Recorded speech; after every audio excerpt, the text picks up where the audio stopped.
Hello and welcome. I hope you're safe and well. Today's exciting episode, I'm not making a whole dress, I'm just making the bodice.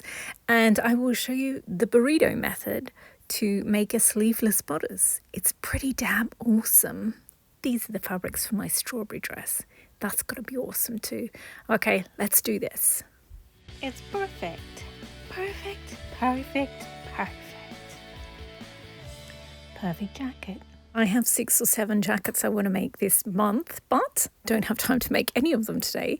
So or a whole dress, but I do have time to show you the burrito method of a dress, like the bodice. So we'll do that.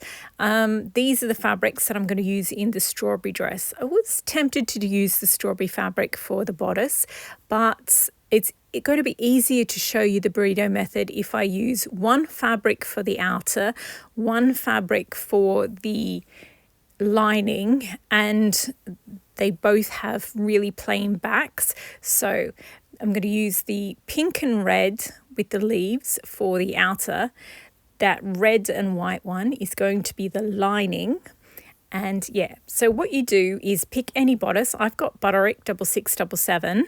It's a really simple pull-over bodice, which means I don't have to bother with a zip or anything. There's just one button at the back. And you cut out 2 fronts and 2 backs.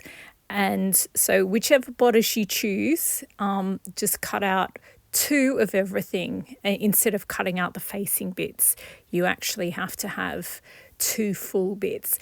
And this one, Burrito 6677, has 2 halves at the back. So what I'm going to do is sew them together. But if you're doing another bodice that's a fitted bodice, like princess seam bodice, sew all the front bits together and sew all the back bits together. If you're doing a bodice with darts in it, do all the darts, get it ready so that you've got one whole back bit and one whole front bit, plus the lining back bit, plus the lining front bit. So I've sewn my 2 backs together. So now here we are, we've got a whole front and a whole back. Now, once you're at this point, we're all the same. It doesn't matter what pattern you're using. We're all doing the same steps. So the first thing we have to do is with the outer bodice, is the pink and red one here, pin together, put them together, right sides together, and pin them at the shoulders. There's notches, so just match up the notches and pin them there. Then do the same with the lining, pin them together at the shoulders. Don't sew the sides together, don't sew anything else together, just pin them at the shoulders. When you pin them together, the very ends might not look like they match, but if you've matched the notches, then when you sew the seam, they'll match at the actual seam rather than the ends that you fold back. So yeah, don't get too concerned about that. As long as your notches match, you will be fine. So once you've done that one, also do the lining, and then it is time to machine sew them, which I did. Then you need to just press the seams flat on both of them, like so. Now that the shoulder's done, it is time to do the neckline. So first you lay the lining side face up, and then on top of that, face down, you put the outer bodice. And now you pin them together very carefully. I find it easiest to pin them at the shoulder seams. So you're just pinning the 2 layers together. And then I've got a notch in the center front, so I put a pin there as well, and then I fill in the pins in between, and same for the back. So once they're all pinned together, it is time to carefully machine sew these together at the neckline. Do the neckline first, and then do the bit that's the gap that's left open that you have to button up. Do the neckline first. Did that make sense? Like, do the round bit first, do the curve, and then do the straight bits where the button or the zip is. And then over to the sewing machine and back again. After I do it, I just press it because it's easier. Then I clip the curves. So you need to clip it so that don't go right into the seam line. Just go a little bit really close to it so that when you turn it out, it sits nicely. Once that's all done and you clip the corners, cut the corners as well so that they'll turn out properly, then you turn it out, make sure you get the corners out properly.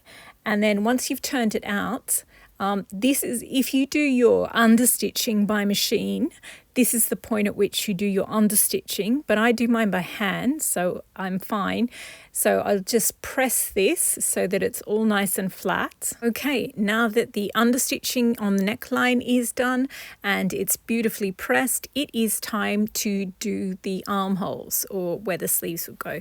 So what we do is rotate your fabric 90 degrees, and we're going to work on the right armhole. So we've got the outer bodice on the up and we've got the lining facing your workbench. So flip the outer bodice back and then flip the lining underneath. And what the purpose of this is to get the lining underneath, tucked under, and you sort of have to get the outer bodice out of the way to do that. So once your lining is tucked under correctly, then you can put the outer bodice back the way it was. So now you've got your right side, you can see the curve of the shoulder and the armhole, and you can see the curve of the lining. Now this is the left side. These two bits here are the left side, and we have to roll the whole of the left side in to the middle, out of the way. So we roll the whole of the thing. I've half rolled it here, and as you can see, I haven't got the right side up in at all, just the left side. All of the left side is rolled neatly into the middle. So now I've got the right outer bodice is the pale pinky one, and I've got the right lining, which is this red one at the front here. So now I have to take the lining right over the top of the rolled up other side and pin the two together, and pin them at the shoulder seam so that the shoulder seam is perfect. Otherwise it'll be really annoying if it's slightly off. And then you do one side and then you pin the other side. There's notches all around the armhole, so just make sure you line them all up. And once you've pinned everything into place, take it over to the sewing machine and carefully machine sew your seam. And then once that's done, I just give it a quick press. Then I clip the curves. The bit that's the edge, so the underarm, I tend not to clip, like I leave like almost an inch there, just because of the way you have to fold it later. But I make sure that I definitely clip all of the rest. So here you go. I've carefully gone a bit overboard with my clipping, but it's better to have it the more you do, the nicer it turns out. And then you just carefully pull through the rolled bit. You have to, the shoulder strap's quite small, so just tug at it gently and slowly the whole thing will come through. And ta-da! It's amazing.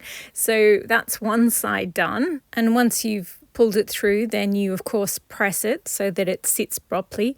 You might be tempted to do some top stitching. At this point, you can't do the top stitching until you've done the side seams. So you can do it later on, but don't do it now or else you'll have to unpick things. So I pressed it and look how beautifully flush it is. It's so perfect. I love this method. I used to just do it all by hand, and this is so much easier. Okay, so now we've done the right side, it is time to do the left side. So we do the same thing again.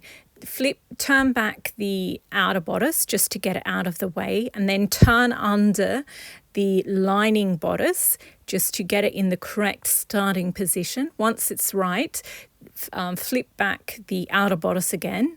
Now we're ready to roll in the other side. So roll up, carefully roll in the right side. Now we've got the left outer bodice right at the top. We've got the roll, and then we've got the left lining. And then you pull over the lining, pin the center, then pin the left side, then the right side.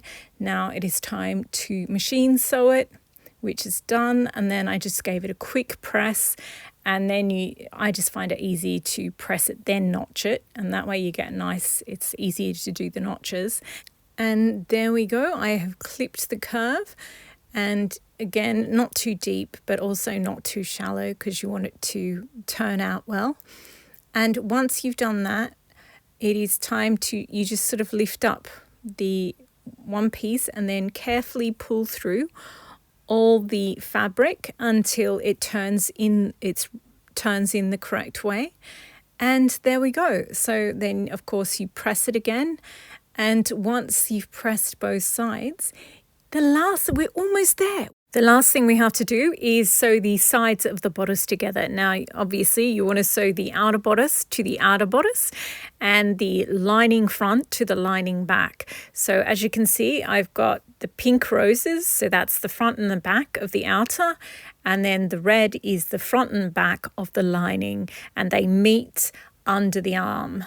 So make sure you get that cross seam perfect, and then do all the other pins, and then flip it round, do the other side, and okay, all the pins are in place. It is time to take it over to the sewing machine and do our last seams. So there we go, they are done. And now you just have to splay open the seams and press them in place first so that your underarms will sit correctly. So yeah, it's a little bit awkward, but don't worry about pressing creases in, because as soon as you've turned it out, you just press it again. So it's really important that these seams are done. Like if I skip every other seam, I do not skip pressing this seam. It's really important. Oh, and here I'm showing you that I also just quickly go around the bottom of the lining with my sewing machine, because once you attach once you've made the skirt, you sew the outer bodice to the skirt and then you hand stitch the lining. And I just find it really helpful if I've already got my seam line on the lining bodice. So anyway, I turned it out and here we go. The bodice is done, and you don't have to hand stitch anything around the armholes. It's so awesome. I love the burrito method. And it takes a little bit of getting used to. If you feel like you've messed up a step, just go back 1 or 2 steps. And it's usually like you forget to fold something out or something really, really simple. But also another way that I remember it is to go, that song, head, shoulders, knees and toes. So you start from the shoulders, which is the top bit. Then you do the neckline, and then you go down to the arms, and then you go down to the sides. So yeah, once you remember the order and you remember to do the twists and the changing the way the fabric sits, it's pretty good. So now I'm just showing you from the front, from the side and the back. Well, I showed you the back first. So it may seem like it's a little bit cropped, but you have to remember the weight of the skirt, because this is a bodice for a layer cake dress, which is a maxi skirt. So it's actually going to be really heavy. So if you've never made a bodice before and you're making a mock-up just to fit it to yourself and do the alterations, obviously you don't want to sew on the skirt to just a mock-up. But what you can do is get some safety pins and a bath towel, because a bath towel is relatively heavy, but it's just one bit of fabric, and just pin it to the bottom of your bodice, and that way your bodice will sit in the correct spot. So if you're always doing alterations to your bodice, but you can never get it to fit right at the bust, you need the weight of the skirt before you can do correct alterations. So yeah, just add some weight. The easiest thing is a bath towel, but I mean, if you want to just pin fold some fabric in 2 or 3 and then pin that, you can do that. I just find it easier. And then, yeah, it gives you the correct weight, and that way, yeah, you'll always get your darts in the exact right place and it will all sit correctly. This is me just looking at the pink, because I love the green in this rose fabric. But no, I think I'll just leave it in the pinks with that sort of red with the flowers for the skirt. But here we go. And now I've put a tie on the bottom of the bodice to sort of give you a better idea of what it's going to look like when it's got the actual skirt on there. This is so cute. I love the high neckline. It looks so vintage, like 1950s or 1960s. It's really cute. So yeah, that is it for this video. The burrito method. I just love it. It's so much easier than trying to hand stitch everything, because everything's finished, and then because once you've sewn the skirt to the bodice, you just like immediately want to try it on and spin around. I don't like having to do a whole bunch of hand stitching, which is like, if you don't know the burrito method, that's kind of what you're stuck doing. But yeah, this is awesome. And this dress is just going to be so absolutely cute. It's going to be perfect for a garden party or something, or just when you feel like wearing a really pretty dress. Anyway, that is it for this episode. I hope you enjoyed. I hope it was useful. Once I've finally figured out how to do this burrito method, I made so many dresses. It was ridiculous. Anyway, thank you again for watching. I hope you enjoyed. And I hope you've been inspired to make lots of lovely summer dresses. My next video will be a Chanel style jacket. I will be starting this cherry one, but I don't think that's the next video you'll see, because I want to sort of make it in a different way. So I think next one will either be that green satin fabric into a jacket, or maybe a tweed. I've got this absolutely gorgeous olive sort of khaki green Linton tweed with little bits of black in it. The second I saw that fabric, I knew exactly how I wanted to make it up into a jacket and bead it. And I still haven't made it years on. So maybe that one. Anyway, thanks again for watching, and happy sewing.